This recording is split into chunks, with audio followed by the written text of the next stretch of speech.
You're listening to Women's Media Center Live with Robin Morgan on 1580 CBS Radio.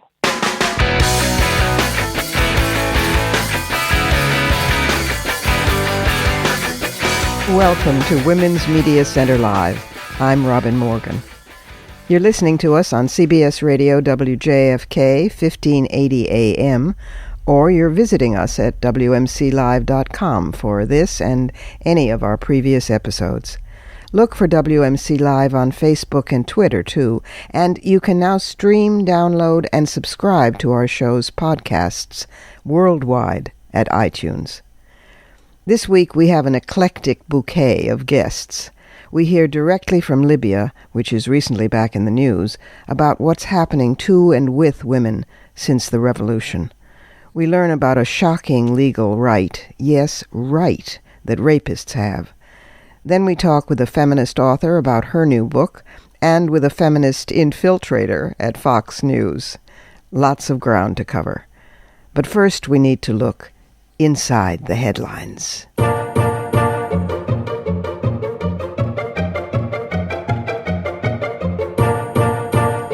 The headline we're going inside of this week is actually almost a week old, but it's worth returning to. It got pushed to the back burner by the government shutdown. But it's a perfect example of a moment when reforming an institution is really not a good idea because the institution should shrivel and die. The headline is, a top Mormon leader acknowledges that the church, quote, made mistakes. Dieter F. Uchtdorf, he's the president and the second counselor in the church's top governing body, the First Presidency, said, "We openly acknowledge that in nearly 200 years of church history, along, of course, with an uninterrupted line of inspired, honorable, and divine events, there have been some things said and done that could cause some people to question. But," he claims, "we respect those who honestly search for truth. Not so much. Actually, those who honestly search for truth in the past have been excommunicated. They've been shunned by their family and their friends and driven sometimes out of Utah." In fact, that very evening of his speech, about 200 women staged a demonstration outside to protest the church's male-only priesthood, demanding entrance to a men's-only priesthood meeting, which they did not get. The priesthood, by the way, which is restricted to men, is not just walking around in fancy garments. It means that you, without it, you don't have access to celestial glory, which everybody has a right to celestial glory. Who wouldn't want some celestial glory in your life? And it prepares one for the afterlife, and it permits sealings, which formally bind a family together throughout eternity. Some families, that's a nightmare. Anyway, without it, it's you're really a screwed Mormon. So women cannot have the priesthood.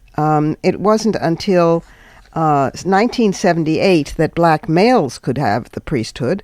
In fact, black males were considered, women weren't even considered existing, but blacks were considered the sons of Cain. It was Joseph Smith's successor, Brigham Young, who was virulently racist. He said, "Any man having one drop of the seed of Cain in him cannot hold the priesthood," and he deemed black-white intermarriage so sinful that a man can atone for it, he said, only by having his head cut off and spilling his blood upon the ground. He didn't say what would happen to the women. Apparently that was unspeakable. Mormons were not alone in their racism. White Christians of lots of different denominational bodies accepted theories that the sins of Cain and Ham had cursed an entire race. But the Mormons held on to it longer than most, and then they had a revelation in 1978, and now they're going to be having another revelation. And at some point they'll have a revelation, just like they had about polygyny, that maybe women can be priests. But my point is that it won't cut it. What would impress me is if they stood up and said, the only good thing that's come out of Mormonism is the Book of Mormon, which is a very funny, witty Broadway play. And other than that, frankly, the entire thing has been one dreadful mistake. That would be a revelation.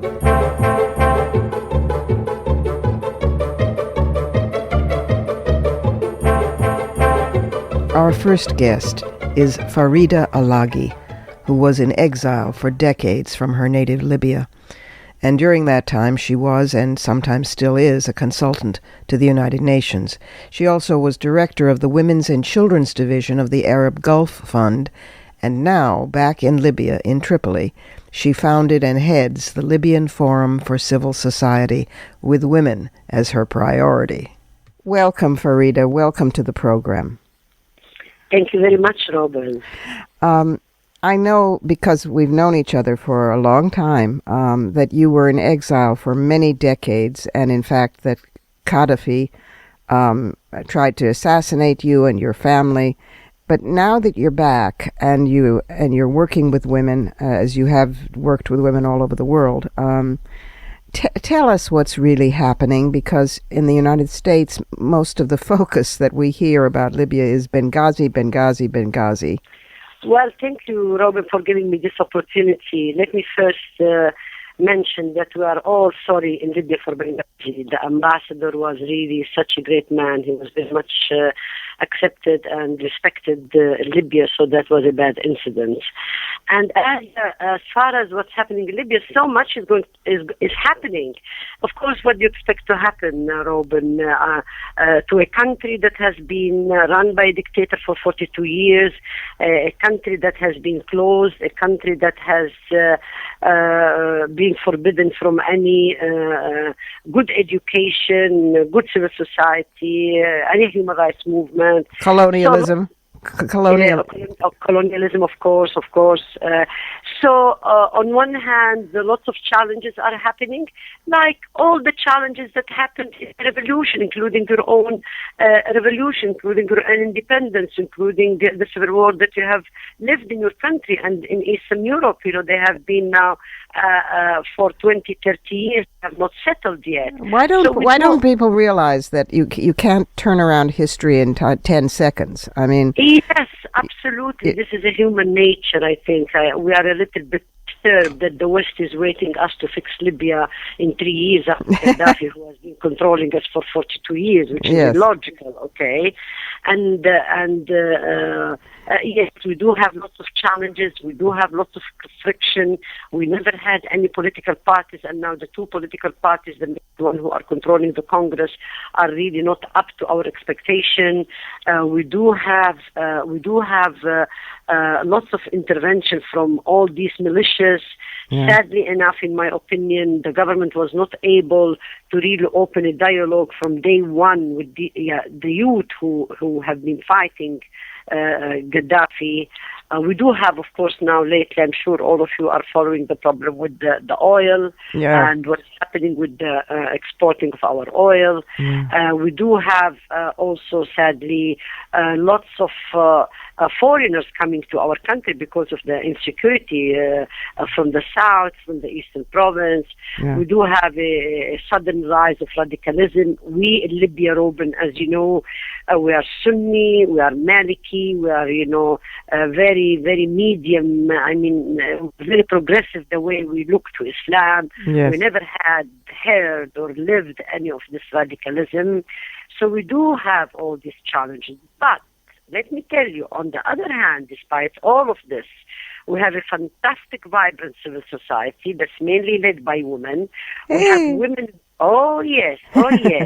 We're having fantastic women who are doing wonderful work on all levels, political, economic, social, and development. And, of course, we are really now giving priority to political because we don't want women to be pushed to the corner only to do some little bit, with all my respect, to the development work. I'm in that field. You told me two stories that made my year. One about the grandmothers and the other about the work that you're doing with the village tents. Yes, and I would love you to share that with our listeners. Oh yes. Grandmothers, we do have so many beautiful things in our traditions.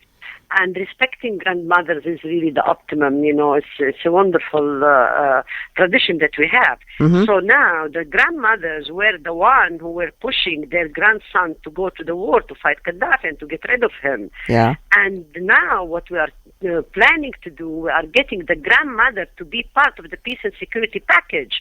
Because if a grandmother would tell her grandson, I no longer recognize you, I no longer love you, if you don't put your gun, definitely that grandson is going to put the gun to satisfy his grandma.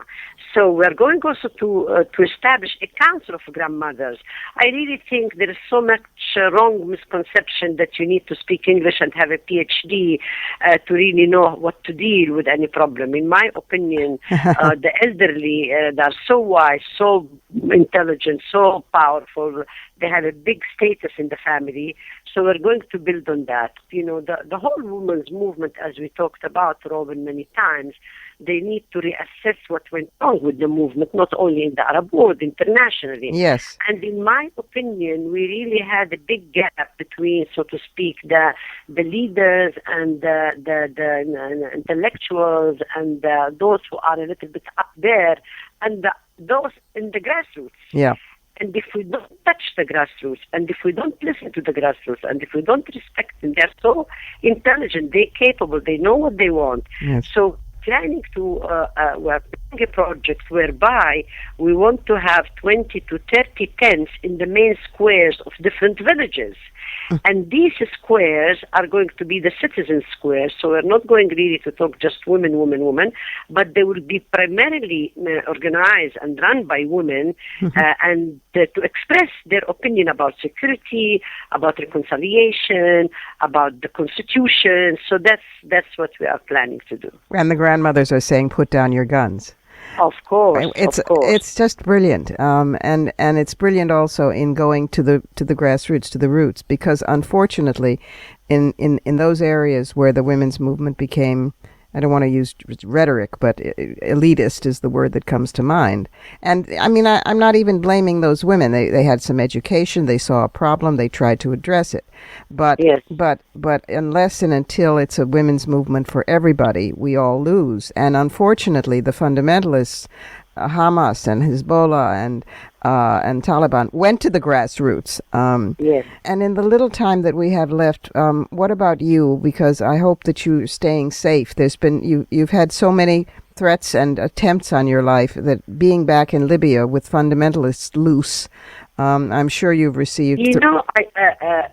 I am safe, and I think I'm not afraid of nobody. Mm-hmm. I'm determined to continue the fight. I'm very. I have to be an optimist because I went through so much in my life, and God saved me. So I have a feeling that God still loves me and He wants to save me, to be around, to try to do something. I hope I can do something. I have a big faith in the new generation.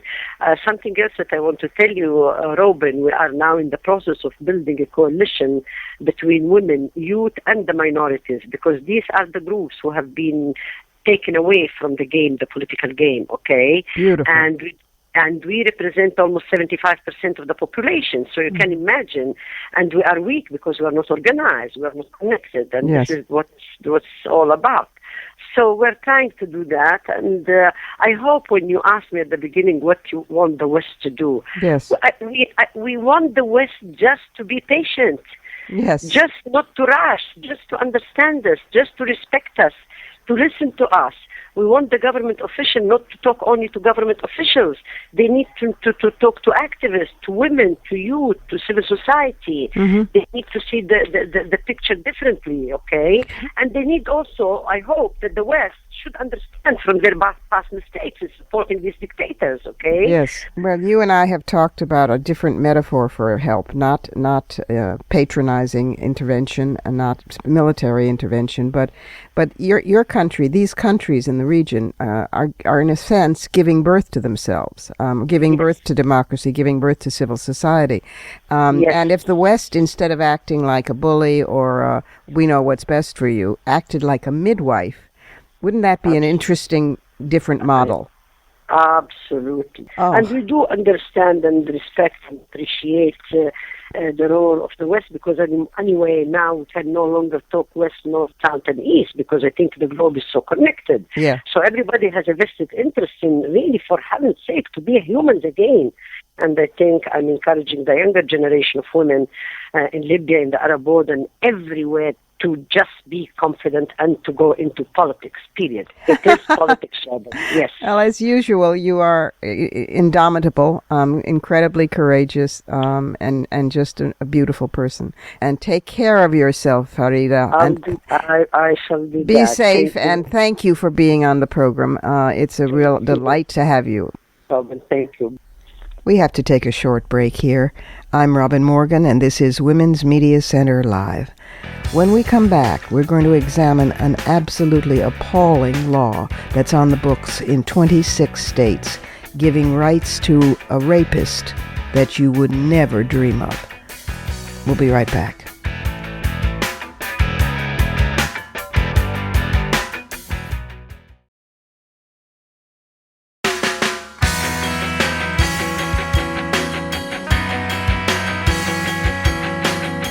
You're listening to Women's Media Center Live with Robin Morgan on 1580 CBS Radio. Welcome back. My next guest is Shauna Prewitt. She's a lawyer in Chicago and the author of Giving Birth to a Rapist's Child, a discussion and analysis of the limited legal protections afforded to women who become mothers through rape, written for the Georgetown Law Journal, and she is examining rapists' parental rights. Welcome to the program, Shauna. It's good to have you here. Thanks so much for having me. Well, this issue, which you've written about and are organizing about, is an absolute stunner that I think many feminists haven't even thought enough about, which is basically the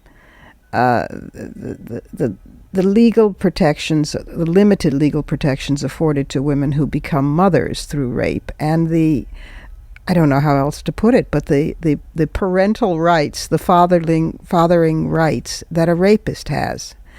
Talk to us about that and what you're doing about it. Well, we know that despite the fact that it's not talked about a whole lot, we actually know this is a pervasive problem. Statistics tell us that approximately 32,000 women become pregnant through rape each year. Of those 32,000 women, approximately a third make a decision to give birth to and then raise the child that they conceive through that act. Mm-hmm. So much for Todd Aiken's theory.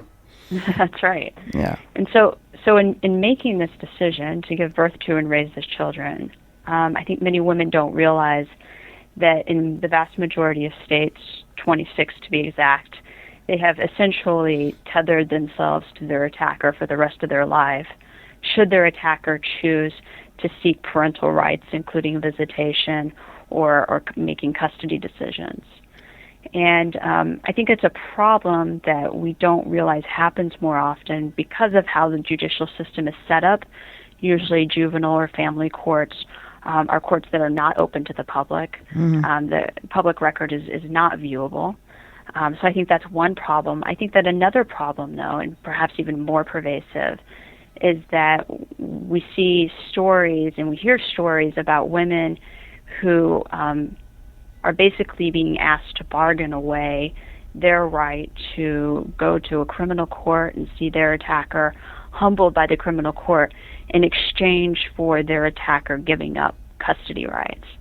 So essentially they're being put in this position where they're having to bargain away certain rights that are important to them as a victim in order to protect their children. And so this is dealt with, of course, outside of the judicial system. And so I think that that's why we don't realize that it's a greater problem than what it really is. Oh, my God. So the child then becomes a hostage. The woman becomes a hostage to having chosen to have the child. Absolutely. And, it's a very powerful bargaining chip, if you can think about that. Sure. What's more powerful way to torment a woman than by using her own child against her? Of course. It never ceases to astonish me, the laws around sexual assault. I mean, you as an attorney, I'm preaching to the choir, but years ago when I learned that rape in in common law and going back to English common law was a crime of property, not of assault, and that actually the rapist was offending the woman's father or her husband or her brothers, in other words, the males in her family, because he had violated their property. Particularly if she was a virgin, then if it was the father who he had offended. And so if that's where it first comes from, you then see how the woman and what happens to the woman has always been, well, not even really on the radar. That's right. The law in this area has been built up very much around notions of patriarchy, and to rape a woman is really to offend her womanhood and the ownership of her future husband or her current husband or whoever it could be. Right. And so, we see this kind of creep into the law, and we see that the protections are not as robust as they should be. It's why we had marital rape exceptions for so long in the law. Right. And I really think that it's the reason why states are slow to enact legislation here that would protect a woman who has been raped from her rapist. Well, the battles for years that went on in the 70s and 80s over rape shield, over her past history not being admissible. I mean, every step of the way, we've had to fight like pulling teeth to civilize these laws. What can we do to continue to raise consciousness even higher about this, and other than what we're doing right now in this conversation? And are there attempts to legislate differently in these questionable states? Well, I think that talking about it is profoundly powerful. I've been working on this legislation since 2008, and I remember when I used to go and talk to groups or talk to the legislator about the need for this legislation, there was always this audible gasp. This idea that, first of all, any woman who was raped would choose to raise her child that was conceived through that act, but then also this idea that a state would permit custody rights. Yeah. I don't hear that anymore. It's amazing. It's almost become kind of a national conversation that we understand that this happens. Now the question is how do we fix it, or what are the impediments to fixing it? And I think that my biggest struggle in getting this legislation passed is that the states who are willing to entertain it only want to do so if there is a criminal rape conviction. And if there is a criminal rape conviction, then they are willing to entertain laws that would restrict or terminate custody rights. And my argument to that is always, we have to remember that we're talking about parental rights. We're not talking about liberty. Right. And in taking away someone's parental rights, that's a very fundamental right that the Constitution gives us. However, because it's a lesser right than liberty, we should only be requiring clear and convincing evidence that a rape conception occurred.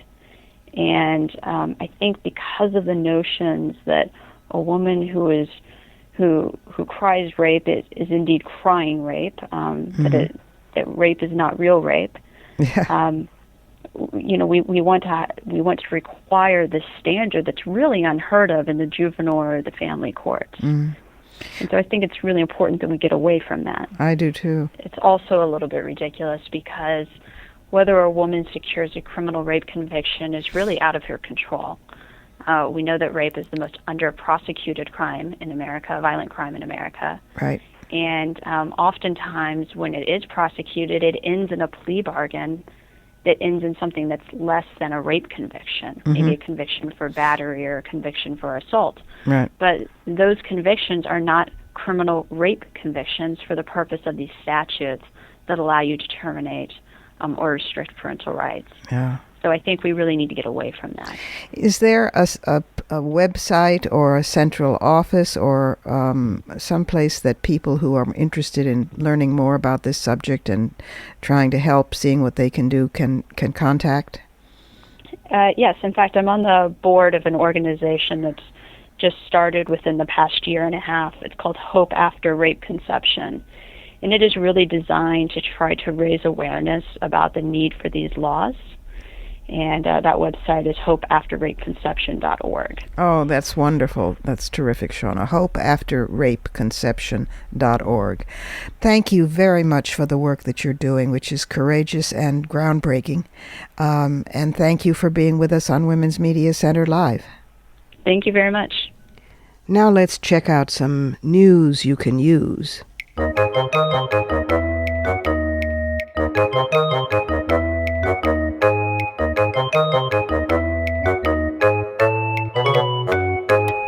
On October 18th, the United Nations Security Council, by unanimous vote, adopted a resolution that sets in place much stronger measures to enable women to participate in conflict resolution and recovery. You may remember that for years, the women's movement globally fought for and finally won Resolution 1325, which mandated that women would be included in all peacekeeping and peacemaking operations, but enforcement is another matter altogether. This actually, this new resolution, Security Council Resolution 2122, puts in place a roadmap for a much more systematic approach to the implementation of commitments on women, peace, and security. Concretely, and these are concrete measures, these measures include the development and deployment of technical expertise for peacekeeping missions and UN mediation teams supporting peace talks, improved access to timely information and analysis on the impact of conflict on women, and women's participation in conflict resolution in reports and briefings to the Council, and strengthened commitments to consult as well as to include women directly in peace talks. The resolution also recognizes that the impact of conflict on women is exacerbated as a result of pre-existing inequalities. For example, because of unequal citizenship rights and a lack of access to identity documents, women and children may be rendered stateless. The resolution makes some really unprecedented advances. It addresses the rights of women who are pregnant as a result of rape during conflict, recognizing that there's a need to ensure humanitarian aid includes support for access to the full range of sexual and reproductive health services, including regarding pregnancies resulting from rape. That means possibly abortion services. That's a first, because the Vatican and the fundamentalists together in sync have kept that from all UN operations. Last, the resolution places gender equality and women's empowerment as critical to international peace and stability and the stabilization of societies emerging from armed conflict. This is really actually important. It still will not be enforced the way we'd want it to, but it is a meaningful first or second step after Resolution 1325. It's Resolution 2122, and for more information you can look it up on www.unwomen.org. News you can definitely use.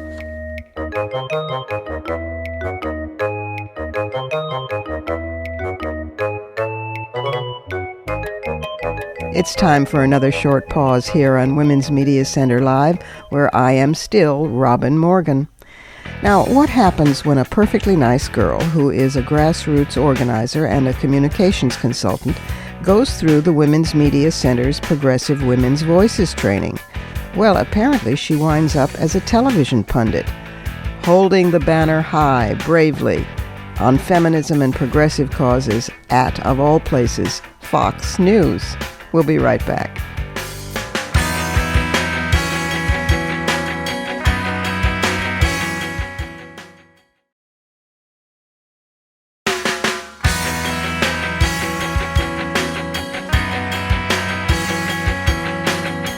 You're listening to Women's Media Center Live with Robin Morgan on 1580 CBS Radio.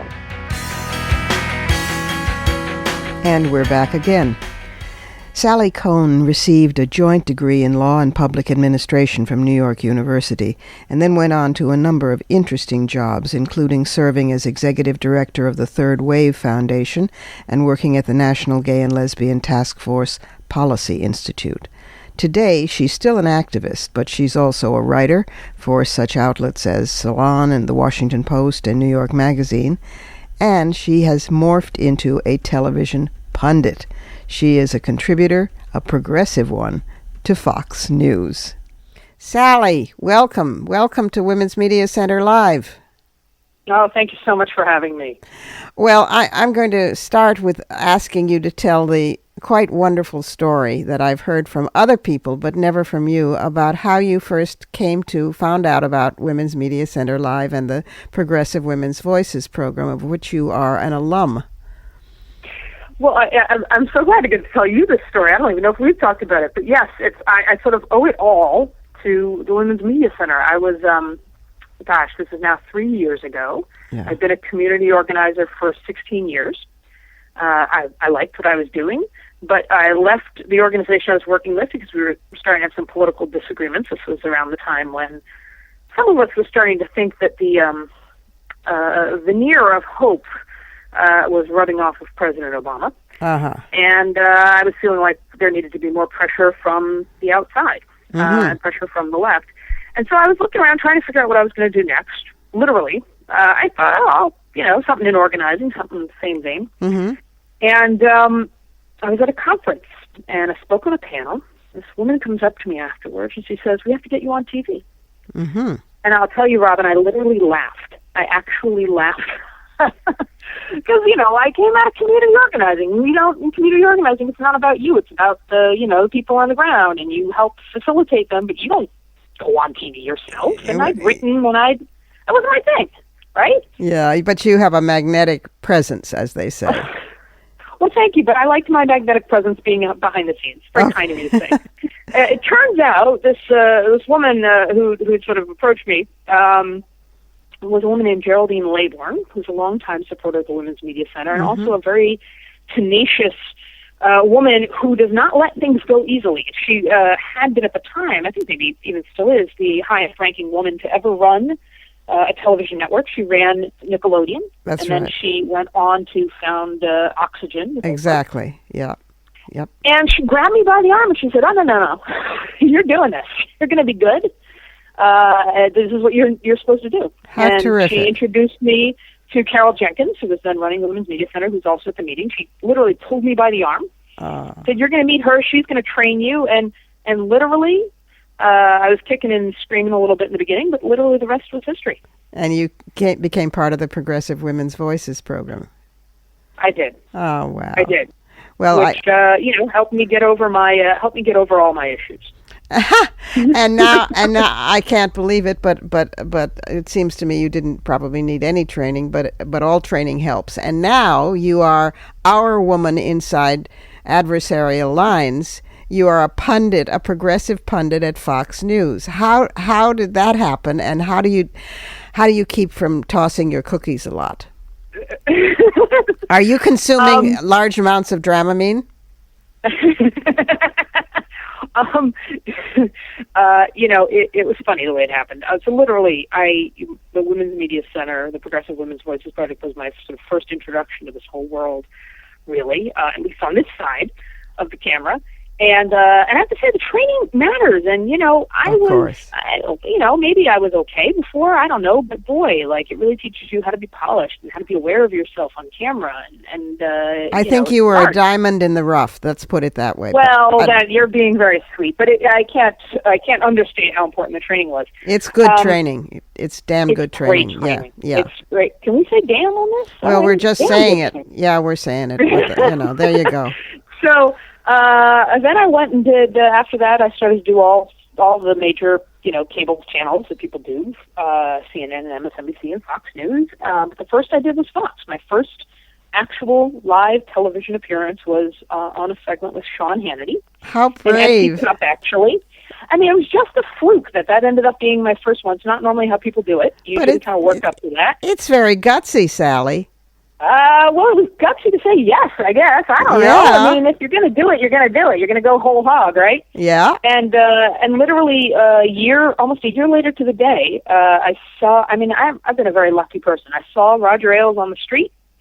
He waved at me. I waved at him. He called me. We had a meeting, and he offered me a job. And so a year after first going on television, I had a job as a paid contributor on Fox News. I have to say, let's not make any promises here about what the Progressive Women's Voices Project can do. I was very lucky. That's a pretty it's a pretty good story. Well, also you're pretty good pundit. Oh, thank you, Robin. You know, I mean, and writer as well. So you're sitting there among all of the conservatives and holding up our banner high and elegantly, I might add. And you're also writing for Salon and the Washington Post and Reuters and a whole lot of stuff. You're juggling a lot of plates. Are you happy? Listen, being able to have an opinion that matters. Yes. For a woman or for anyone, and you know this has been your life, what an amazing privilege and what an amazing power and responsibility to be able to say things, to be able to lift up an issue that no one's talking about or talk about something in a different way. Or, I mean, it's just, I feel so fortunate. Well, I can't tell you how cool it is and really thrilling to those of us who've been at this little grind a while, that there are young voices like yours, smart and cogent and witty and strong, and pissed off for all the right reasons, that are building audiences that people want to listen to, particularly at a time when we're still being told all over the place that younger women don't care about politics, don't care about feminism, and all of the other myths. So you are a wonderful banner to wave in the face of that. Well, thank you. You used a lot of really nice adjectives in there. My favorite was young. I don't feel it anymore. I mean, I have a 5-year-old. I'm 36 years old. I definitely feel like I'm, it's all relative, right? Yes, it's relative. But please. I'm so excited by the younger women coming up who I feel like have a much stronger analysis than I do, are much less, the way that I had to sort of wrestle with all of this, do I be on camera? But I'm a behind-the-scenes person, They don't, fortunately, they're coming up even more empowered and struggling with that even less. Which is the point. I mean, we get better at each generation. But from my perspective, trust me, you're young. Trust me. Now, we've only got about another minute or two left, but I would love to hear your take on a couple of conversations I've had recently. Is where does the GLBT movement go now when pretty much marriage equality is achieved? I mean, it isn't. It is. We have a number of states yet to go, but it seems to have turned a corner in the hearts and minds of the American public. And I've heard all sorts of different, from Urvashi Vaid's, we have to go back to our more radical roots and begin to really question these institutions that we're making our way into, and we need to transform them, to all sorts of other things. What is your take on that? Well, I am a little biased, by the way, because I've been grateful to have a lot of strong, wonderful women as mentors, one of whom is Urvashi Vaid, and so I share a lot of her perspectives on this. So I agree. I was actually never the biggest fan of marriage in the first place. I mean, it's fine for those who want to do it, but I, as a long-time gay rights activist, I thought I was always fighting for the right to be different, not the same. Right. All right, so you got it. That's all well and good. Look, I hope, I'm a fan of the sort of sexual liberation wing of the gay rights movement, which is that you're about transforming those boxes and those boundaries. It's not about, look, we have these, in-groups and out-groups. Right. If you're single, you're in the out-group. If you're married, you're in the in-group. If you're straight, you're in the in-group. If you're married, you're gay, you're in the out-group. To me, it's not about expanding the in-group. Here's one more way in which gay people can get on the inside. It's actually obliterating those distinctions. It's starting to say that as a society, we shouldn't privilege people based on the kinds of family, sort of forms they have. But just, look, there's no reason I shouldn't be able to give my Social Security benefits to my aunt. It doesn't just have to be my wife or my partner. Right. And that we start to transform gender roles, gender norms, not in ways that, obliterate those norms or those roles, but that expand and open them so that it becomes more liberating, not just for gay folks, but for all women, for all men. To my misery, we have to go. But you promise to come back? Of course, anytime. Oh, thanks so much, and thanks for being with us, Sally. Such an utter pleasure. We have to take another short break here. This is Women's Media Center Live, and I'm still Robin Morgan. Have you ever wondered, what will it take to make a woman president? Well, our next guest has the answers. Many of them. Stick around.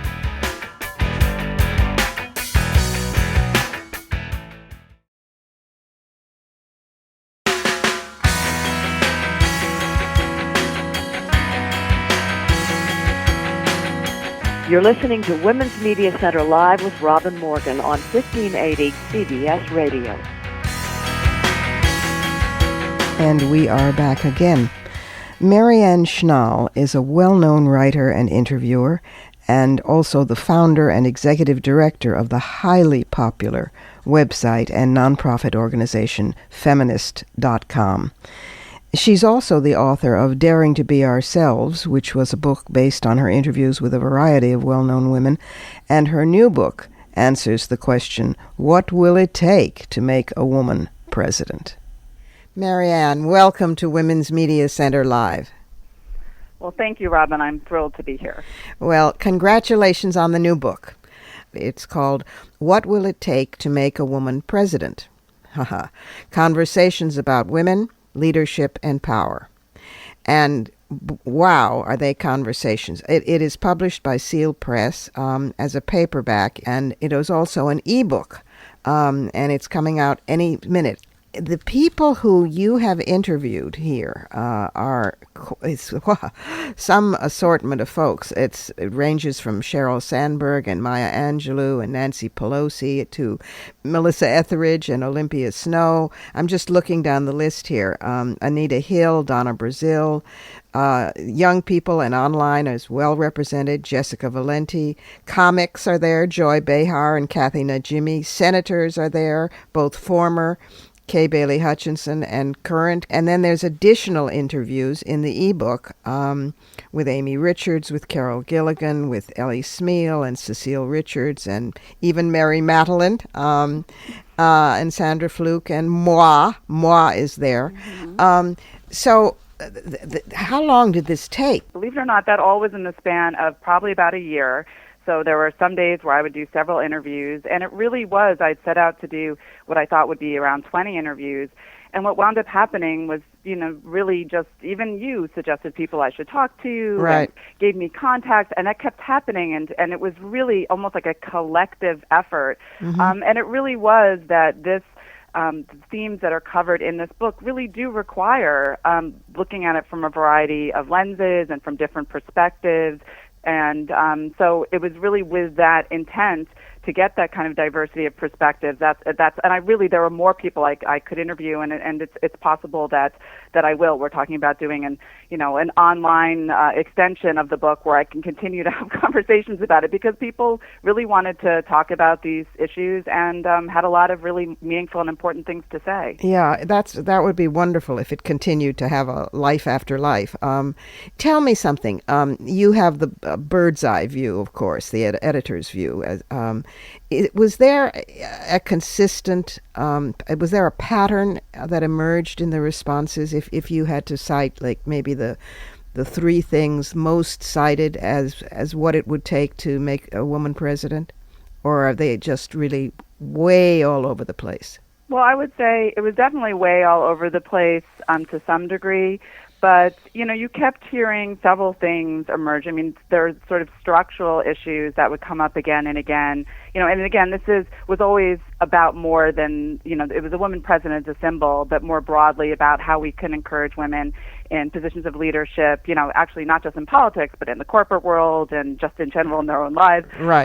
Was trying to cover a lot. But in terms of structural issues, the need for campaign finance reform was discussed, the need to get more women, in the pipeline, encouraging them, to run for office. Mm-hmm. And there were also, there were some psychological issues discussed about, the need to empower girls to see themselves as leaders, right, or to, women to believe in their own, expertise and qualifications to actually run for office. Right. There was also talks about sort of cultural change that's needed, having men take on different roles themselves, like, helping take care of the home and the children. So, I would say that those were some of the common themes, but the underlying, thrust of it all was that this was absolutely necessary, and that this is also, the moment. And we can certainly look at some of the problems that we're facing. And I remember even from your interview where this idea of, we need all hands on deck now. And women are, half of humanity. And if we want to have true diversity, true democracy, we need to have that diversity and have our sort of visions and voices represented. Yeah, exactly. The planet is in peril, and so the idea that only half the human species, the male half, is equipped to solve the problems that they, in fact, brought us, seems a little skewed, That's what I mean exactly by all hands on deck. Did the name Hillary Rodham Clinton loom large over the discussion of the presidency? Absolutely. In fact, what I thought was so interesting is that I really wouldn't have to bring her up. She would just come up naturally. Yeah. She came up, again, it stands out to me when I would ask that question, to a lot of the people I interviewed, do you expect to see a woman president in your lifetime? And I think you answered something point blank like, well, yes, if Hillary runs. But, there was a real sense, and both from Republicans and, Democrats, to tell you the truth, that that she is somebody who's kind of uniquely qualified and positioned possibly to be the one to, achieve that milestone. In fact, I thought it was so interesting that both Nancy Pelosi and Kirsten Gillibrand used the expression that she would be one of the most, quote, prepared presidents in history just because of all of her experience. Exactly. Her name came up, quite a lot. Interesting. Very, very interesting. And did in the overall, for the moment, leaving Hillary out of the equation, because that could be in a few years, how long did people think it would take to achieve a general parity? Did anybody? Are we talking another 50 years, 100 years? Did anything emerge as a pattern? I think that there was the sense that if we kept going at the current rate, that it would take a long time to have parity, but and which is why we sort of need to accelerate. Be proactive. A lot of the people I interviewed really pointed to the fact that we've maybe even become a little bit complacent, or maybe that we really don't realize that these numbers are so low. Yeah. I remember my daughter being so startled when, I was saying something about how, 20 women in the Senate, and she was like, 20?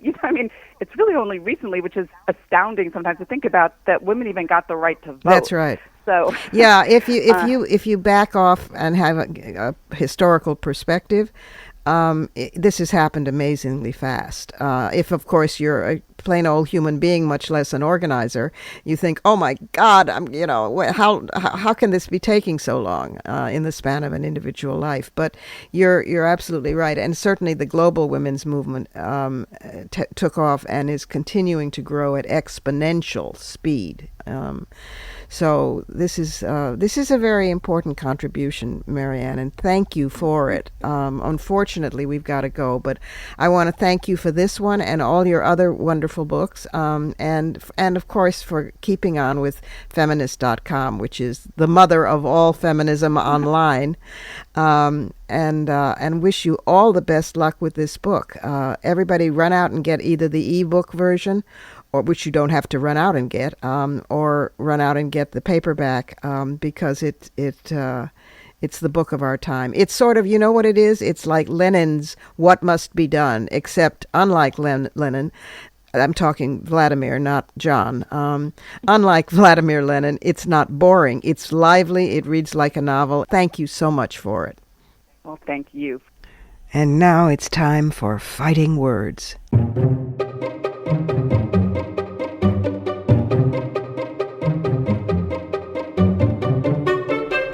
I haven't done a Fighting Words on this subject yet because it seems so obvious to me, such a nose on our face thing to be for, that it boggles my mind that there are still people who are against it. Actually, the majority of the American public is for raising the minimum wage. Yes. The minimum wage currently is not enough for a full-time worker to lift a family of 3 out of poverty. The minimum wage for tipped workers, and you remember we discussed that when we had the restaurant workers on a few shows back, that for tipped workers, that minimum wage is a miserly $2.13 an hour and hasn't been raised in 2 decades. Well, the Fair Minimum Wage Act, new legislation, has been introduced in the House and Senate to increase the federal minimum wage from $7.25 to $10.10 an hour and to index it to inflation. And it would also raise the tipped minimum wage to 70% of the federal minimum. This is long overdue. This really is the nose on our face. This is our face. Because in the increasingly economically polarized American society, this would go a long way toward beginning to ease that polarization. You know, in the 2 years coming out of the financial collapse, the top 1% of Americans have captured over 110% of income growth, while the rest, 90%, the 99%, lost ground on average. The 30 million American workers would benefit from increasing the minimum wage to $10.10. It really is time. They of course say most minimum wage workers are kids working in the summer or part-time. They don't need it.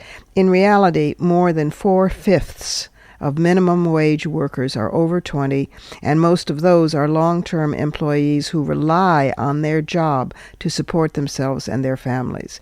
By the way, the roughly 2 out of 3 people working minimum wage jobs, you got it, are women. Also, the public is behind this. From 6 to 7 out of 10 Americans, depending on the poll, support raising the federal minimum wage. 73% support raising it to $10 an hour. 56% believe that increasing it would help the economy, which of course is precisely what it does. It puts money in people's pockets. They spend money that helps the economy. The economy begins hiring, and so it goes.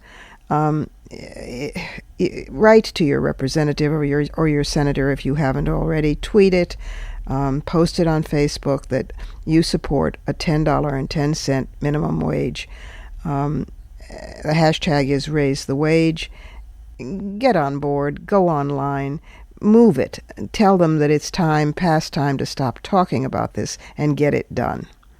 Speaking of getting it done, I have to give a shout out to, this is a lateral leap, but still, to our sisters in Saudi Arabia who today have taken to the roads for yet another driving demonstration, a new day of defiance against conservatives who claim that this is illegal when in fact there is no basis for that claim in the law, even in the religious law. All over the country, women are getting in cars and simply driving. They're teaching each other to drive. Sometimes their husbands are teaching them to drive, or their sons, or their daughters, or their bosses in some cases, because there is no public transport and they have no way of getting to work without hired drivers, and that opens a huge can of economic and safety worms. So a shout out to Saudi women feminist activists who are driving today. Pedal to the metal. We're with you. Our hearts sing at your driving along the highways and byways. It's the first step onward toward getting the vote and other things. And if we could, we would send you Danica Patrick, but we'll have to make do with sending you respect and solidarity and love.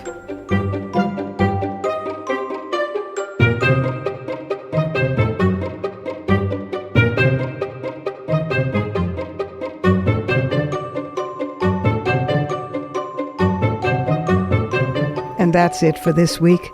You've been listening to us on CBS Radio WJFK 1580 AM or visiting us at WMClive.com for this and any of our previous episodes. Be sure to find WMC Live on Facebook, Twitter, and at iTunes worldwide, where you can stream, download, and subscribe to our show's podcast. Portions of this program were taped earlier. Views expressed here do not necessarily represent the WMC. Here's the family for Women's Media Center Live. WMC President and for this program Executive Producer Julie Burton, Senior Producer Crystal Williams Chancellor, and our founding sponsor Regina Kulik Scully. I'm Robin Morgan. It's autumn now upon us, and I have to say I love this time of year, but then I love all the seasons. It would be a real hardship for me to live in a one-season place. There's something about the snap in the air, in one's step, in the leaves underfoot, the crispness of the leaves. Somehow one's senses become more acute after the explosion of spring and then the lull of summer.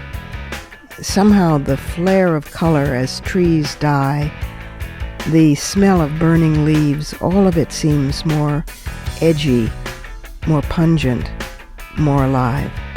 And it makes me remember that great line of Robert Frost's, "I have safely trodden underfoot the leaves of another year. So have you, so have we all." Thanks for being with us. Join us next week when the young, on the offensive, new head of NARAL Pro-Choice America joins us. Plus other surprise goodies that you'll learn about if you look for us on Facebook and Twitter for news of upcoming shows. Only here on Women's Media Center Live.